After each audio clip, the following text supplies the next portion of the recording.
Hi అండి, కుమారి special వంటకాల ఛానల్కి స్వాగతం. అందరూ బాగున్నారు, అందరం బాగాలని హనుమంతుడిని ప్రార్థిస్తున్నా. ఈ రోజు అయితే మీకు చూపించబోయేది పాలకూర అలాగే శనగపప్పు అనమాట. మనం శనగపప్పు పాలకూర అన్నట్టు చాలా బాగుంటుంది. మనకి కావాల్సిన పదార్థాలు తయారు చేసే విధానం చూపిస్తాను మీకు, చూడండి. ఇదిగోండి, నేనైతే 2 కప్పులు ఒక కప్పు ఏమో శనగపప్పు నానబెట్టానండి. మనకి ఇది 2-3 గంటలు నానబెట్టుకుంటే చక్కగా ఉడికిద్ది అనమాట. అలాగే 2 కట్టలు పాలకూర ఇంకా కట్ చేసి పెట్టాను అనమాట పక్కనే. అలాగే కొంచెం మనకి కొత్తిమీర ఒక కట్ట, అలాగే తాలింపు పెట్టుకోవడానికి ఉల్లిపాయలు, పచ్చిమిరకాయలు, అలాగే మనకి మినపప్పు, శనగపప్పు, ఆవాలు, జీలకర్ర, ఎండుమిరకాయలు, కరివేపాకు, అలాగే మనకి తాలింపు పెట్టేసుకోవచ్చు. ఇవన్నీ అనమాట. వెల్లుల్లిపాయలు వేసుకుని కావాల్సిన పదార్థాలు 2 స్పూన్లు నూనె, ఉప్పు, కారం, పసుపు, ఇవి అనమాట. మనకి ఇప్పుడు కావాల్సిన పదార్థాలన్నీ చూపించాను కదా మీకు. తయారు చేసే విధానం చూపిస్తాను మీకు, చూడండి. నేనైతే గ్యాస్ వెలిగించుకున్నాను. ఇది మరి కుక్కర్ పెట్టుకుంటున్నాను. మనం శనగపప్పుని నానబెట్టి ఉంచుకున్నాం కదా, కొంచెం నానింది కాబట్టి మనకి ఒక 2 విజిల్లో నానబెట్టుకుందాం. మనం మెత్తగా ఉడకకూడదండి, అలాగని పొలుకు లేకుండా కొంచెం ఒక 2 విజిల్ అయితే మనకి ఉడుకుతుంది అనమాట. ఇది మనం ముందు కుక్కర్లో పెట్టుకుని ఒక 2 విజిల్ రానిద్దాం. కుక్కర్లో కూడా అడిగిన కొన్ని నీళ్ళు పోసుకుని, నేనైతే స్టాండ్ ఉంది మాకు, స్టాండ్లో పెట్టి పెడతాను. నేను దీంట్లో పెట్టి పెడతాను. ప్రత్యేకంగా 2 విజిల్ రానిద్దాం. ఓకేనండి. ఇప్పుడు నేను ఆ అవతల పొయ్యి మీద కుక్కర్ పెట్టేసుకున్నాను. ఏపుల దాని మీద బాణీ పెట్టుకుంటున్నాను. మనకి నూనె వేసేసుకుని మనం తాలింపు పెట్టుకుందాం. మనకి కొద్దిగా ఎల్లుల్లిపాయలు వేగినాయి కదా, ఈసారి మినపప్పు, శనగపప్పు, ఆవాలు, జీలకర్ర కూడా వేసేసుకుందాం. కొద్దిగా వేగినాయి కదా, ఈసారి మనం ఇవి కూడా వేసేసుకుందాం.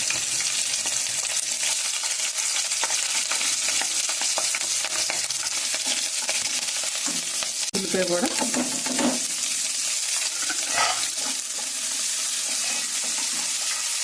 కొద్దిసేపు మూత పెడతాం. మనకి వేగింది కదా ఉల్లిపాయలు, మసాలా మొత్తం పోపు అంతా వేగిపోయింది కాబట్టి ఈసారి పాలకూర కూడా వేసేస్తాం. చేద్దాం.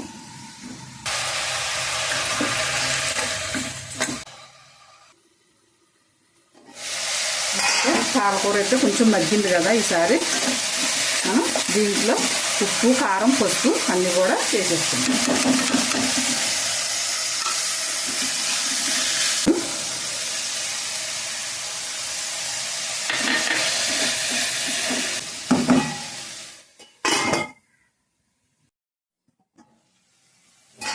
ఇందులో అన్నీ వేసేసుకున్నాం కదా, చక్కగా మనకి మగ్గిపోయింది పాలకూర. ఈసారి మనం కుక్కర్లో పెట్టుకున్నాం కదా శనగపప్పు, అది కూడా ఉడికిపోయింది. ఈసారి మనం అది కూడా ఇందులో వేసేద్దాం. మనకి చక్కగా అయితే ఉడికింది, చూసారా? మరీ పేస్ట్ అయిపోకుండా, మరీ మెత్తగా కాకుండా ఉంది. ఇలాగా మనం ఇలాగ వేసేస్తాం.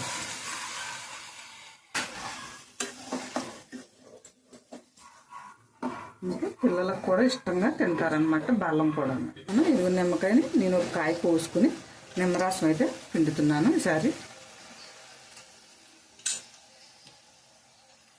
2 చెక్కలు కూడా పిండేసుకోవచ్చు.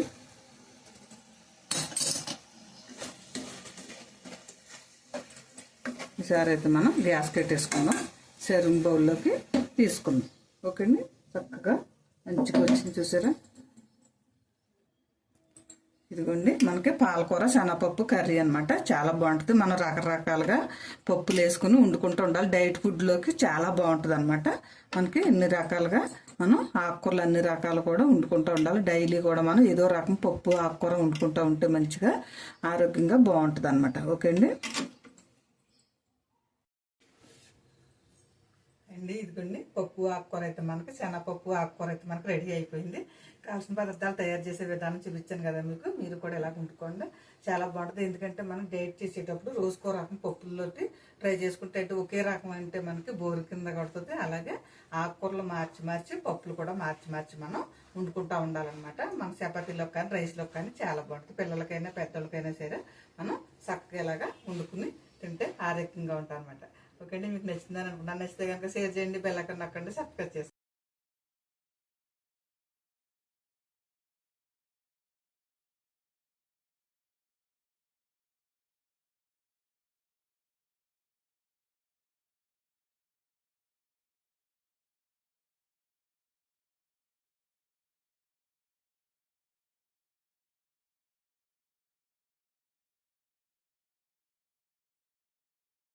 హాయ్ అండి, కుమారి స్పెషల్ వంటకాల ఛానల్కి స్వాగతం. అందరూ బాగున్నారు, అందరం బాగాలని హనుమంతుడిని ప్రార్థిస్తున్నా. ఈ రోజు అయితే మీకు చూపించబోయేది పాలకూర అలాగే శనగపప్పు అనమాట. మనం శనగపప్పు పాలకూర అన్నట్టు చాలా బాగుంటుంది. మనకి కావాల్సిన పదార్థాలు తయారు చేసే విధానం చూపిస్తాను మీకు, చూడండి. ముందు ఇది ప్రత్యేకంగా 2 విజిల్ రానిద్దాం, ఓకేనండి. ఇప్పుడు నేను ఆ వతల పొయ్యి మీద కుక్కర్ పెట్టేసుకున్నాను. ఏపుల దాని మీద బాణీ పెట్టుకుంటున్నాను. మనకి నూనె వేసేసుకుని కొద్దిగా ఎల్లుల్లిపాయలు వేగినాయి కదా, ఈసారి మినపప్పు శనగపప్పు ఆవాలు జీలకర్ర కూడా వేసేసుకుందాం. ఈసారి మనం ఇవి కూడా వేసేసుకుందాం.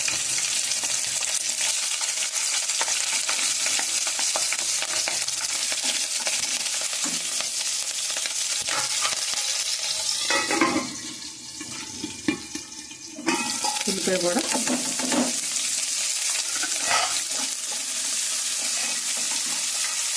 కొద్దిసేపు మూత పెడతాం.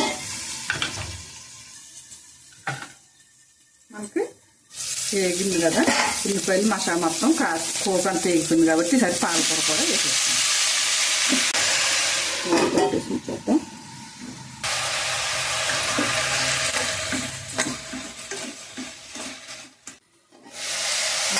పాలకూర అయితే కొంచెం మగ్గింది కదా, ఈసారి మనం దీంట్లో ఉప్పు కారం పసుపు అన్నీ కూడా వేసేస్తున్నాం.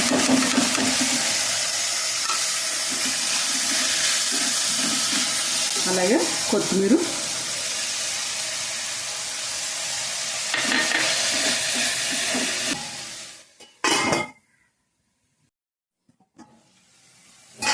ఇందులో అన్నీ వేసేసుకున్నాం కదా, చక్కగా మనకి మగ్గిపోయింది పాలకూర. ఈసారి మనం కుక్కర్లో పెట్టుకున్నాం కదా శనగపప్పు, అది కూడా ఉడికిపోయింది. ఈసారి మనం అది కూడా ఇందులో వేసేద్దాం.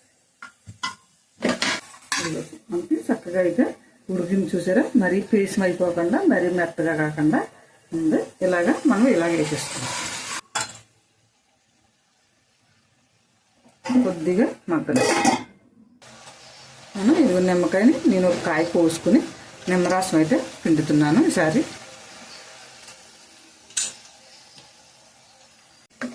అయితే మనం గ్యాస్ కట్టేసుకుందాం. సర్వింగ్ బౌల్లోకి తీసుకుందాం. ఓకే అండి, చక్కగా మంచిగా వచ్చింది చూసారా. ఇదిగోండి మనకి పాలకూర శనగపప్పు కర్రీ అనమాట. చాలా బాగుంటుంది. మనం రకరకాలుగా పప్పులు వేసుకుని వండుకుంటూ ఉండాలి. డైట్ ఫుడ్లోకి చాలా బాగుంటుంది అనమాట. మనకి ఎన్ని రకాలుగా మనం ఆకుకూరలు అన్ని రకాలు కూడా వండుకుంటూ ఉండాలి. డైలీ కూడా మనం ఏదో రకం పప్పు ఆకుకూర వండుకుంటూ ఉంటే మంచిగా ఆరోగ్యంగా బాగుంటుంది అనమాట. ఓకే అండి. ఇదిగోండి పప్పు ఆకుకూర అయితే మనకి శనగపప్పు ఆకుకూర అయితే మనకి రెడీ అయిపోయింది. కావాల్సిన పదార్థాలు తయారు చేసే విధానం చూపించాను కదా మీకు, మీరు కూడా ఇలా వండుకోండి. చాలా బాగుంటుంది. ఎందుకంటే మనం డైట్ చేసేటప్పుడు రోజుకో రకం పప్పుల్లోకి ట్రై చేసుకుంటే ఒకే రకం అంటే మనకి బోరు కింద కొడుతుంది. అలాగే ఆకుకూరలు మార్చి పప్పులు కూడా మార్చి మనం వండుకుంటూ ఉండాలన్నమాట. మన చపాతీలోకి కానీ రైస్లోకి కానీ చాలా బాగుంటుంది. పిల్లలకైనా పెద్దలకైనా సరే మనం చక్కగా ఇలాగా వండుకుని తింటే ఆరోగ్యంగా ఉంటాం అనమాట. ఓకే అండి, మీకు నచ్చిందని అనుకుంటున్నాను. నచ్చితే కనుక షేర్ చేయండి, బెల్ ఐకాన్ నొక్కండి, సబ్స్క్రైబ్ చేయండి.